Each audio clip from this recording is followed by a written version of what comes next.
என்ன தூங்கிருச்சு? ஏய் ஏய் டாமி எந்திரி ஏய்.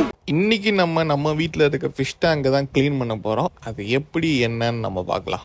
நம்ம வீட்டில் இருக்க மீன் தொட்டி ரெக்டாங்கிளோ ஸ்கொயரோ கிடையாதுங்க. இது வந்து ரவுண்ட் டைப்பு.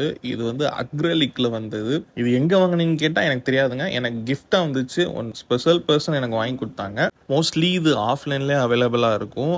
நியர்பை கடையில் இல்லை அப்படின்னா நீங்கள் ஆன்லைனில் வந்து ஃபிஷ் டேங்க் வால் மவுண்டன் நீங்கள் அடிங்க, தாராளமாக அதில் கிடைக்கும். ஃபிஷ் டேங்க்கில் எல்லா மீனும் நல்லா தான் இருக்கும். இந்த ஒரு மீனை தவிர்த்து இது வாங்கி 1 year ஆயிடுச்சு. இந்த ஃபுல் டேங்க்கும் மீனும் சேர்த்து நல்லா தான் இருந்துச்சு. பட் ஒரு 2-3 months-ஆவே கிரீன் கலர் மீனுக்கு வந்து வயிறு வீங்கி ப்ராப்பராக உள்ளே போய் ஸ்விம் பண்ணவே மாட்டேங்குது. எதுவாக இருந்தாலும் மேலே வந்து இந்த மாதிரி மிதந்துக்கிட்டே இருக்கு. இப்போ வரைக்கும் எனக்கு எந்த டீட்டெயிலும் தெரியல, என்ன ஏது என்ன ரீசன் தெரியல. இந்த வீடியோ பார்க்குறேன் நீங்கள் உங்களுக்கு யாருக்காவது என்ன ரீசன் தெரிஞ்சால் மறக்காமல் அதை கமெண்ட் பண்ணுங்கள். முடிஞ்ச எஃபெக்ட் நான் போடுறேன். இந்த ஃபிஷ் டேங்க்கு வாட்டர் கெப்பாசிட்டி 2 லிட்டர்லேருந்து 3 லிட்டர் வரைக்கும் தாராளமாக பிடிக்கும். மோஸ்ட்லி நாங்கள் இதுக்கு வந்து மோஸ்ட்லி இல்லைங்க, full and full mineral water மட்டும்தான் நாங்கள் யூஸ் பண்ணுவோம். அப்போ தான் உங்களுக்கு வந்து மீனோட லைஃப் வரும். உங்களுக்கும் டேங்க்கில் மீன் வளர்க்கணும்னு ஆசையாக இருக்கா? அப்போ இந்த மாதிரி வால் மவுண்ட் ட்ரை பண்ணி பாருங்கள். இது பார்க்கவே ரொம்ப அழகாக இருக்கும். உங்கள் வீட்டுக்கு வர கெஸ்ட் எல்லாருமே இதை பார்த்து அட்ராக்ட் ஆவாங்க. இதுதான் நம்ம டேங்கோட ரிசல்ட். பாருங்க இது எவ்வளோ அழகாக இருக்குன்னு சொல்லி. கண்டிப்பாக உங்களுக்கும் வளர்க்கணும்னு ஆசையாக இருந்தால் இந்த மாதிரி ட்ரை பண்ணுங்க. உங்களுக்கு இடம் அடைக்காது, நீட்டாக இருக்கும். இன்னைக்கு வீடியோ அப்படிதான். நாளை நல்ல வீடியோ வந்தால் கண்டிப்பாக போஸ்ட் பண்ணுறேன். வரட்டாமப்ல